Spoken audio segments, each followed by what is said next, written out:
তুলপাড় চ্যানেলে আপনাদের স্বাগত। আজ আমরা শুনব প্রখ্যাত লেখক সুকুমার রয়ের দারুণ একটি হাসির গল্প খোড়া সুধীর। চলুন শুরু করা যাক আজকের গল্প। গ্রামের স্কুল ছাড়িয়া আমি প্রথম যে শহরে স্কুলে আসিয়া ভর্তি হইলাম, সেখানে আমার মাস্তুতো ভাই খগেন্দ্রও থাকিত। সে আমার ৩ বছর আগে এখানে আসিয়াছে। খগেন্দ্র আর আমি এক ক্লাসে পড়ি, বোর্ডিংয়েও এক ঘরেই থাকি। আমাদের পাশের ঘরে নরেন ও সুধীর বলিয়া ২টি ছেলে থাকে। তাহাদের দুইজনে দেখি খুব ভাব, তেমন ভাব আর কোনো ছেলেদের মধ্যে দেখি নাই। অথচ তাহাদের চেহারা যেমন উল্টা, স্বভাবও তেমনি ভিন্ন রকমের। নরেনের রং ময়লা, দেখিতে লম্বা চওড়া, বেজাই সন্ডা, খুব হইচই করিয়া বেড়ায়। সুধীর ফর্সা, রোগা, ছোটখাটো দেখতে আর খোড়া, সব সময় চুপচাপ থাকে। একদিন আমি স্কুলের পর বোর্ডিংয়ের দিকে যাইতেছিলাম। হঠাৎ সামনে যাহিয়া দেখি বেচারা সুধীর খোড়াইয়া খোড়াইয়া যাইতেছে, আর তাহার পিছু পিছু একটা ছেলে তাহাকে ভ্যাংচাইয়া খোড়াইয়া চলিতেছে। নরেন যে পিছনে আসিতেছে তাহা সে দেখিতে পায় নাই। শুধু ভ্যাংচাইয়া তাহার মন উঠিল না। সে বলিতে লাগিল, খোড়া ন্যাং ন্যাং ন্যাং, কার বাড়িতে? তার মুখের কথা শেষ হইতে না হইতে নরেন আসিয়া বাঘের মতো তাহার উপরে পড়িল, আর ২ কাঁধে ২ হাত দিয়ে এমন ঝাঁকরানি দিল যে ছেলেটা প্রাণ লইয়া পলাইতে পারিলে বাঁচে। সেদিন রাত্রে শুইবার সময় আমি খগেন্দ্রের কাছে এই গল্প করিলাম। খগেন্দ্র বলিল, আমি থাকলে আমিও ২-৪ ঘা দিতাম। আমি বলিলাম, সুধীর খোড়া বলেই বোধহয় তার ওপরে নরেনের এত মায়া। খগেন্দ্র বলিয়া উঠিল, ও তা বুঝি জানিস না? এখন ওদের এত ভাব দেখছিস, কিন্তু এমন সময় ছিল যখন নরেন সুধীরকে ২ চক্ষে দেখতে পারত না। আমি আশ্চর্য হইয়া বলিলাম, সত্যি? তা না তো কি? বলিয়া খগেন্দ্র লেপটা ভালো করিয়া টানিয়া গায়ে দিয়া বলিতে লাগিল, সুধীর যখন নতুন এলো তখন তার ছোটখাটো ভালো মানুষের মতো চেহারা দেখে কেউ তাকে বড় একটা গ্রাহ্য করিনি, কিন্তু ক্রমে দেখা গেল যে পড়াশোনায় সে খুব ভালো। আগে নরেন ক্লাসে সবচেয়ে ভালো ছিল, সুধীর এলে সুধীরই প্রথম হতে লাগল। তাতে নরেন তার করে ভারী চটে গেল। দেখতে দেখতে ক্লাসে ২টো দল হয়ে উঠল। নরেন বড়লোকের ছেলে, খেলাধুলায় সকলের সর্দার, তার অনেক চেলা। হ্যাঁ, আসল কথাকেই বলতে ভুলে গেছি, সুধীর কিন্তু তখন খোড়া ছিল না। তার কোকড়ানো চুল, বড় বড় চোখ আর সুন্দর মুখটা দেখে নরেন তার নাম রাখল খোকাবাবু। সেই নাম স্কুলময় প্রচার হয়ে গেল। একদিন সুধীরের বাড়ি থেকে কি চিঠি এলো, তাই পড়ে সুধীর কেঁদেছিল। সেদিন রাত্রে পড়বার সময় টেবিলের এক কোণে একজন বলল, বেবি। আরেকজন জোরে বলল, মাস্টারমশাই, বেবি মানে কি? খোকা। একজন জোরে জোরে বলতে লাগল, CRY, ক্রাই, ক্রাই মানে কান্না। সুধীর বেচারা চুপ করে বসে রইল।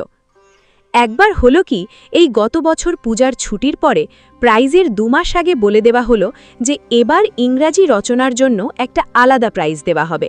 নরেনের দলের ছেলেরা বলল নরেন প্রাইজ পাবে, অন্য ছেলেরা বলল সুধীর পাবে। খুব একটা রেষারেষি চলল। তখন সুধীর আমাদের এই পাশের ঘরটাতেই থাকত।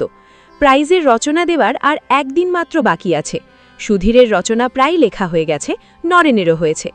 রাত্রে সুধীর সেটাকে ভালো করে তুলবে বলে দেরাজ খুলে দেখে রচনার খাতা নেই। কত খুঁজল, কোথাও পেল না। তখন সে মনে করল বোধহয় ভুলে বইয়ের সঙ্গে স্কুলে নিয়ে গিয়েছে, কোথায় পড়ে গেছে।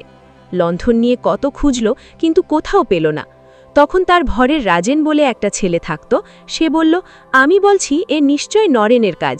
কাল সন্ধেবেলায় আমি একবার পড়তে পড়তে উঠে এসেছিলাম, তখন বোধ হলো নরেন আমাদের ঘর থেকে বেরিয়ে গেল। এ নিশ্চয় ওর কাজ। সুধীর বলল, ছি, অমন বলতে নেই, আমরা তো ঠিক জানি না। সুধীর আর কি করবে, তখন তাড়াতাড়ি করে আরেকটা রচনা লিখে দিল বটে, কিন্তু বেচারার ভালো করে লেখাই হলো না। নরেনই প্রাইজ পেল।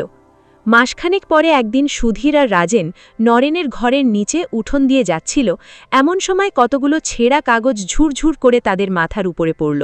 রাজেন রেগে মাথা ঝাড়তে ঝাড়তে উপরের দিকে চেয়ে নরেনের হাতটা দেখতে পেল। তারা চলেই যাচ্ছিল, হঠাৎ এক টুকরো লেখা কাগজের উপর তাদের চোখ পড়ল। সেটা সুধীরের সেই হারানো খাতার পাতার টুকরো। রাজেন বলল, আমি এক্ষুনি যাচ্ছি, মাস্টারদের এটা দেখাবো। সুধীর তাকে বাধা দিয়ে বলল, এ নিয়ে আর গোলমাল করে কি হবে?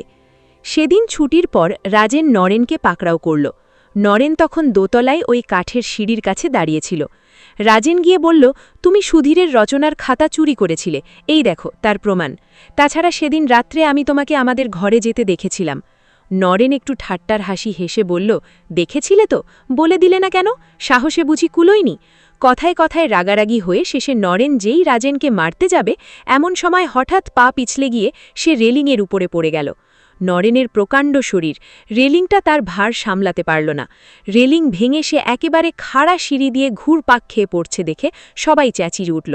ঠিক সেই সময় সুধীর সিঁড়ি দিয়ে উঠে আসছিল। সে বইটই ফেলে দৌড়ে নরেনকে ধরে ফেলল, কিন্তু তার ভার সুধীর সইতে পারবে কেন? দুজনে জড়াজড়ি করে সিঁড়ির নিচে পড়ে গেল। নরেন পড়ল উপরে, সুধীর পড়ল নিচে। একটু বাদেই নরেন গা ঝাড়া দিয়ে উঠল, কিন্তু সুধীর আর ওঠে না। সবাই মিলে ধরাধরি করে তাকে ঘরে আনল। ডাক্তার এসে বললেন, একটি পা ভেঙেছে দেখা যাচ্ছে, জ্ঞান না হলে আর কিছু বলতে পারছি না। মাসখানেক ভুগে সুধীর সেরে উঠল, কিন্তু খোড়া পা আর সারল না। এই 1 মাসে নরেন এক্কেবারে বদলে গেল। যতদিন সুধীর বিছানায় পড়েছিল, নরেন প্রাণপণে তার সেবা করত। নিজে বাজার থেকে তার জন্য ফল কিনে আনত, কত সময় রাত জেগে তাকে বাতাস করত, দুবেলা ডাক্তারের বাড়ি যাওয়া আসা করত। সেই অবধি তাদের এক্কেবারে গলাগলি ভাব হয়েছে।